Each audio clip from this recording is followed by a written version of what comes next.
Mana kubera iki wemera ko ibi byose biba? Ngerageje kuraba ubu mugore, nkaraba nanje nuko meze, nkaraba n'amagorwa nduhiye mu rugo rw'iwanje, ndabona umenga wari kumpa umuntu afise umutima nk'uwo hakiri kare, kuko afise umutima utandukanye n'abakobwa ba kino gihe cyangwa n'abagore ba kino gihe. Ibyo azira ntabwo nubwo ari amafuti yiwe, ariko gamana kubera iki ibi bintu utabikoze kare ngo mpuze n'uno muntu hakiri kare? Ariko nta kundi, uno munsi vyoba byo kwitwa icaha imbere yawe, nta kundi. Mana ni wewe uzi vyose.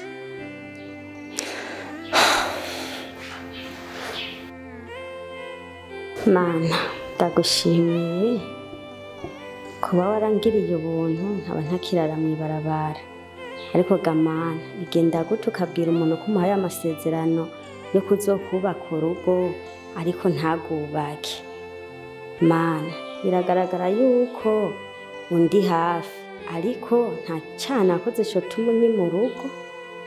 Mbega ko uyu mugabo Innocent mbona yari umugabo atunganye, ari umugabo yarazi kororanya ivy'urugo, ari umugabo naje umutima wanje urabuka nezerwa kubera ko utaretse ngo mbane nawe. Mbega Mana nk'uwo Innocent ntiwovyemera akaba ari we dupfuma twibanira ko nzi ufise inzira zirenga 1000? Karibu wacu, turabashimiye cyane kigoro nyene mwatwiyumviriye ko mpare nk'ibintu byabaye. Sinakwibaza yuko wosubira kunzirikana mu buzima bwawe, kubera ajya ndazi urugo rwanyu rwasambutse kubera imva zivuye iwacu n'ataruhara rurerure twari tubifisemo. Ariko nyine hari igihe usanga umuntu azira imivumo y'iwabo cyangwa ugasanga afise ibyo apfa n'Imana. Jewe bimwe bimwe ndihangana kubera sinzi n'uburyo navutsemwo ubwo ari bwo, kubera nayo mpamvu binkurikirana. Abana banje bamwe bari hariya barimwo baratererekana ukuntu sinzi ngo barahanaha, ariko rero nkaca mbabazwa na mwebwe kuba mwagoye mu mporero ngira y'ivy'iwacu. Kuri sinzi reka kuyumvira. Ego je nibaza ko naho biruko no kubwira ntiwihangane kandi ugerageze uzurikuramwo ivyumviro bibi, nubwo bisa nkaho ugowe ariko ntubishire ku mutima cyane. Hama nanje uko biri kose ntidukwiye kwama turiko turiyumvira ivyakahise, hariho bimwe dukwiye kuza turafuta muri twebwe. Ariko papa Clarisse, hariho ibintu nawe uhebuka dovya. Burya ntubona ko twegereje urugendo rwo kugwa mu rupfu? Erega cyane nk'urupfu na Bibiliya iravuga yuko atamunyavyaha aramba, ariko urabona yuko urugero warugezemo rwo kubaka, ubwo nari ngezemo rwo kubaka urabona yuko hari umuntu yakwiha amahoro akanezerezwa n'ubuzima arimo. Je ndabona sinzohava ngo manezerezwa na buno buzima. Impamvu niranda nkaniyahura cyangwa nkashira umutima kure ndacyafise imyaka mikeyi cyane, kandi muri je ndetse kubesha ndiyumvira umugabo kuko imyaka yiwanje niyo kubana n'umugabo, nawe imyaka yiwawe ntari bwagere kure yari yo kubana n'umugore. Urabona ko nk'ubu umugore wawe yatekeye akagenda, urabona ko uzorinda ugera mu butama ukimeze uko, urabona ko je nogera mu bukecuru nkimeze uko, ahubwo turagowe. Impamvu niranda jewe ndagowe cyane, mbawe woshobora kuvyihanganira sinzi, mugaje ndabona ko ngowe imyaka mfise siyo kurinda, burya rero kurinda no kurindagira ibintu je ntavyo nzoshobora. Je ndabona ko negereje ahubwo isango yo kugwa mu cyaha. Madamu, komeza wihangane uko wihanganye na kare, uko wihanganiye Eric atari hari. Reka nuno munsi wongere wihe kwihangana kuko wihanganye imyaka myinshi. Ndagusabye ntunanirwe ku kanyuma, hama turindire ico Imana Eric irategura. Nubwo byose bimeze gutya, jewe umugore wanje naramukunda, naho ubona intambara zose zagiye zigera byarase ko ashobora no kumvamo, naramukunda. Ego nivyo kunanirwa, mugabo komeza wihangana. Reka ndihangana. Ikindi nari nihangana kubera umugabo wanje yaragwaye, natarataza nk'umutwe hirya no hino kugira ndamuvuze azogaruke dusubire mu rugo twubake turera abana. Naramuvuje yarakize, ishikanwa yanzaniye niri kandi ndaririmo. None nzihangana kugeza ryari? None ko nanditswe kujya umuntu hazanye ikintu cyo kwandikwa, nibaza ko ari umugambi w'Imana, kubera Imana ntiyokwemera ngo umuntu yandikanwe n'umuntu batazobana ibihe byose, kandi bakagaruka bagasezerana imbere y'Imana ngo tuzobana mu mahirwe no mu marashwa gushika gupfa. Iyo aba rero uwo mugambi wari w'Imana ivyemeranya kuvyemera canke dufitanye isezerano nayo, ntibireka ngo umuntu yandikwe n'umuntu bazobana imyaka 2 imyaka 10 umwaka bagiye hariya.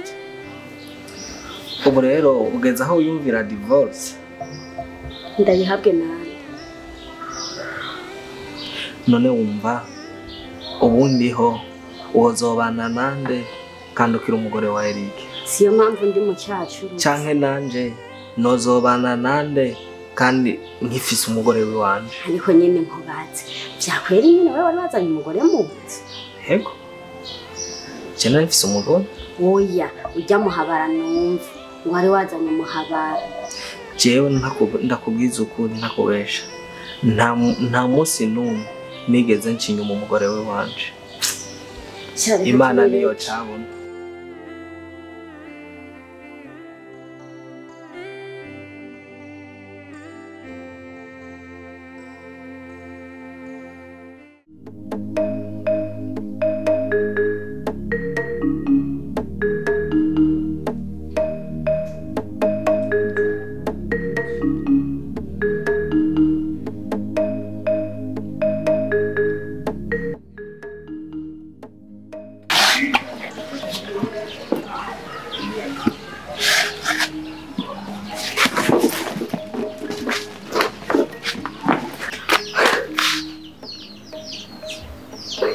Sininda kumbuye.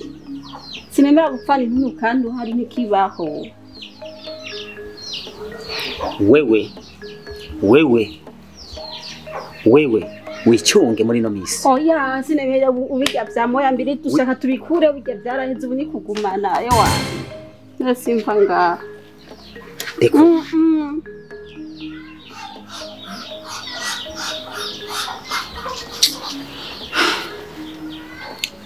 Ushaka ko ngwara umutima we?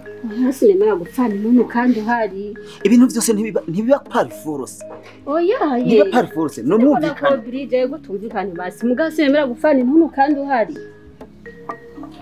Nimera tuvugane basi. Ubona?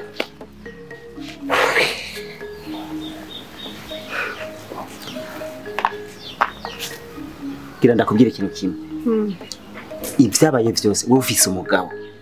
Cyo umugabo reka je sinkimuyumvamo kwanda ashaka ko tukumana nawe. Narakubwiye kuva kera ko aha hafise mweneho. Mweneho ni wewe nzi, nta wundi nzi. Ujya musoda nawe. Oya sinkimuyumvamo kuva duhuye nawe niyumvamo wewe. Reka ndakubwira ikintu kimwe. Mu mategeko y'igisoda birazwi neza haciye umwaka atari karatunganya ivyo mu rugo rwiwe nubwo yoba ari kuri mission barabaha nikonje ivyo azimenya je narakwironkeye ntawo ntiyumvamo ariko reka dukemura ikibazo wewe kuko umaze kuntesha umutwe kenshi turabe ingene dukemura ikibazo uriko uranyumva ndakumva ngaha icyo ni cyambere narakubwiye ngaha antibishoboka wewe bidashoboka urimenya handi ushira mugabo umviriza wewe aha ntibishoboka harafise mweneho uyu we patawonda habona ari we ndahabona icya kabiri nagutoje umugambi w'ingene ubigenza byarakunaniye Niga sishobora kwanza unda naranakwiyumvise mu ivyo nyimba vyakunaniye ivyo nyimba vyakunaniye nyimba bitakurimo nandi byo kubangana ntibirimwo wewe nambushira handi nambushira he mugabo dushaka wewe ivyo vy'umusoda ivyo vyiki ntavyo nkeneye sinemera kwishwa n'intuntu kandi mbona umugabo arunama ndamusanga atamugore ndahabona kumva niyice kubera ubizi gute ko atawuhari nuko atawunda hasanga n'umusinu hazogera igihe umuhamusanga hazogera igihe umusanga fisi nimero ya telefone ntiwigera unterefona ntumbaza ikintu na kimwe nzanda kuntu uje nki uyu munsi rero wemera si kwa kundi naho randa uyu munsi narinzanye n'umuzigo wanje sisubire inyuma hari iki ngaho hari iki ibirimo byose ndabizi ntibikunda sawa ntibikunda genda gutoza umugambi w'ingene ibintu bigiye kugenda muganga aha ntibikunda jame mugabo uremera ko nzoguma ndakora uko ndagushaka jewe waransi byo ndagutoza umugambi nandi utavyemeye nzoguma ntonda mu gitondo saa 6 ku mugoroba uturujya amaturi kumwe ngaha umviriza wa mugore we menga ntiwumva kandi we narakubwiye uwo kuntu kungana we menga ufise ubwenge ubwo urafise ufise waro nashema ndabufise navyo kurondera sibyo kandi uburenda nagukunda si bya bindi byo kubembereza wanka wemera tugumane ikintu kihari uri kuravyumva ndaguha amahera twumvikane nyimba ushaka ko ibintu bigenda mu mucyo ndaguha amahera ingene ugenda ko urifashije oya je ntakuronka ngaha ntibikunda wemera kuzoturaza kunda bavuga sinda kubura ivyo tuzobivugana ukundi kuntu mugabanza wemera ivyo ndakubwiye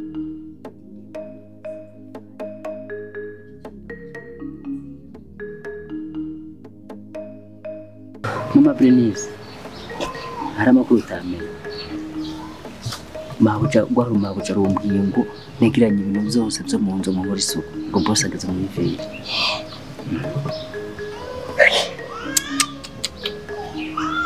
ariko yamasengesha kujya nyine ntagihinduka niba ugera hapfa kora arakura mu izina rya Yesu niba utamukiro birakunda kuri ibyo bintu tubitora cyane tubitora ubu turavyegereza tubitora ubu nyine tuvyegereza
kandi ndaziragenda neza cyarekire akareka kijya kuvuga cyangenda cyane cyagitanda cyacura gitanda cy'intebe tukava mu ofisi bitande ngomba kwambara rwa koti rwandi rw'akazi abona ko nakomeje bakabaza ibisuguti Ishokora, nazo kwanza ishokora.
Gira neza mana ushoboye mana w'Imana Imana icyubahiro yasize hamagaye mu izina rya Yesu Kristo mama izihuzo tuzicaye ko niribe ririko ariko bakange bwabo bajyame n'ibikango mu izina rya Yesu Kristo mwana bafatwa n'ubushobozi bwawe mwami ubagote mu izina rya Yesu kugira ngo none mwami bazigusanga mwami bazikanguye mu izina rya Yesu amen mana data uri mu ijuru ndazi kuri Imana ugira neza ndazi kuri Imana utabara ukuricaye mu nkomezi yicaye kuri Yerike mu kibanza ciwe ndahashize impuzu uko umupira awambara ukagera ino uko ipantaro yambara ikamanuka niko turemye mu kwizera tugeretse kwibuye iribuye dufashe mpiri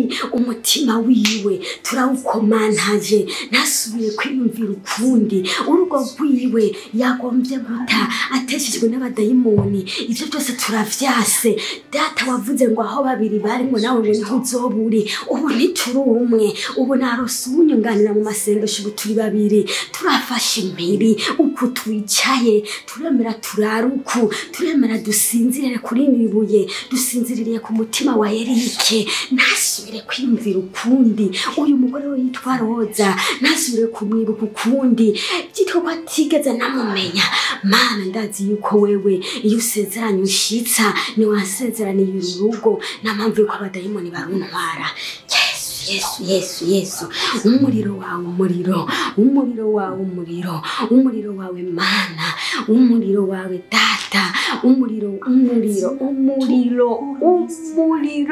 turahamagaye umuriro w'ijuru ngo abari uzuturira ngo abari uzutwika ibitakuvaho byose data turazi ko dusaba tutirwa turasarara kuko tuzi ko byishimo abiduhereye ubuntu turaguhamagaye kugira uzi tugirire neza kugira uzi kwizera tugize mana tugize ukwizera ngira tubaye abambere tugize ukwizera twarumvise ko n'abapfumu mu kuroga bagira ico batongereye ariko twebwe nitwemerewe kujya mu bapfumu ariko tugize ukwizera dukoresheje ibuye ko kibuye n'urutare kandi ibuye mana turazi ko ariho byinshi waremye hari turazi hariho byinshi wakoreye ko bifashishijwe nibuye natwe nibyo twikozeko natwe nibyo twifashishije kugira rigira ubushobozi ntazopfagiza amahoro Erike kunezerera urugo ntazopfagiza amahoro yo kunezerera inwana n'umugore atari wisezerano daturakoze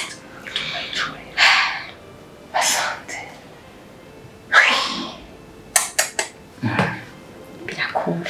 birakora Murakoze. Akunda gufashije. Birakunda. Ntamviriza rero. Uno munsi. Nturare kwiririmba.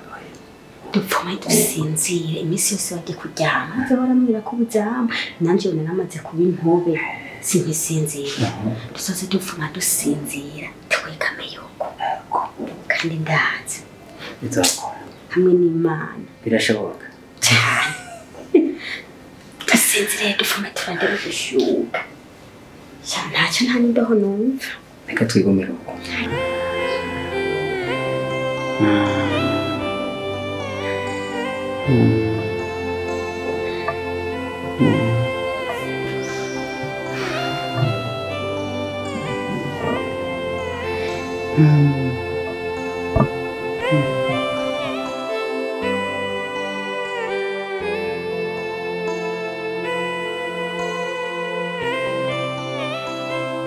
Ehewe ni sawa. Yego.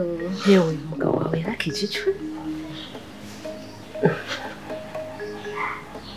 Kubera ibintu byose ni ibintu bishasha. Ni bishasha, ibintu byose ni bishasha. Nakija muri babagore. Fata amakuru ufise. Kacha gituma ndakubajije. Ega je sinkiri kwa inosa. Umbwire. Yewe inkuru zaransize. None gashaka kubera waciye impeba ntavyo namenye. Nyene twari twaburanye. Hama sinshatse guteba. Uribuka ibyo twavuganye? Ibihe? Yadiri na kina amwitse. Nje kusaba amahera asigaye. Shiraba. Amahera yasigaye? None wayampaye yose. Je nta mahera ndagufitiye. None idiri na kinya ntayuzi. Sinaguhebye. Ibindi ndonderako nibigiga wa mudara. Ya mahera wamukimbwira ngo ugira umpidiri. Wasuye kumpa amahera. Ntuzi yuko umperanye? Je nta deni ndagufitiye. Je naraguhembye. Mbe ahambwira ko je ntaguhembye. Ugifise burya buzingo bw'abana warambara ukabegwa nkuko. Ndiko ndakubaza warambara ukabegwa nkuko. Ko wambara ubushweka ntazi niyo bwari namba babutora inyuma y'isoko. Nubwo inyuma y'isoko bwo gumenga bameze neza. Ha muri kuranyemeza ko je ntaguhembye. Wibagira n'ingoga. Ariko sha ntaragukinira irya diri. Nawe warurushe. Warurushe bugiye ikizi semu. Yibagira icamwirukanye. None wavyemerera iki? Ntumvyurira abazimu uriko urabyumva. Jewe sinkiri kwa inosa. Kandi nta deni ndagufitiye. Bikaba ari byo byakuzanye inzira wazananyemo nibaza ko umuryango kicuguruye. Usohoka umvireho. Kandi noneho Nubakenera n'ubundi bushweka hari ubwo nkifise ngaho. Nabwo nyene ushatse urashobora kugenda ubutwaye nta kibazo. Kuko ndabona ko gishonje. Ubushweka. Kimwe gusa wibagira n'ingoga. Urumva rero nta mahera uba. Ndagufitiye.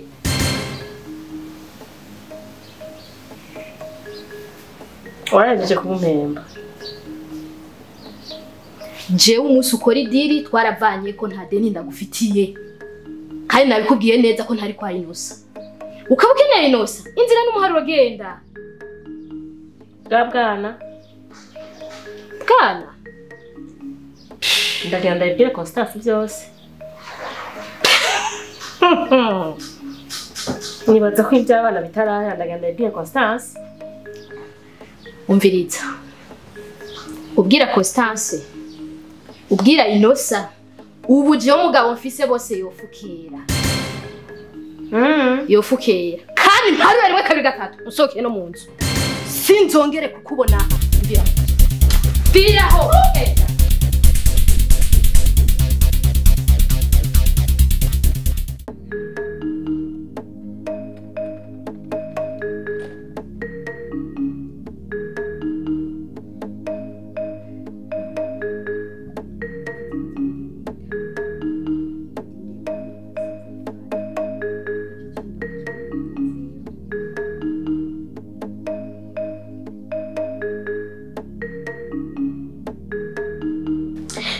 Zamu? Reka sayine yaketse. Nene kwaza ngaho kuri zamu. Reka. Ntabyo kwigira ngaho. Ariko mubwire igihe tumaranye ngaho mu gicumbi. Nani ndashaka kundagerera. Ewe shetani naho uduhiga nituri abawe turabana b'Imana ukora uko ushoboye kugira utu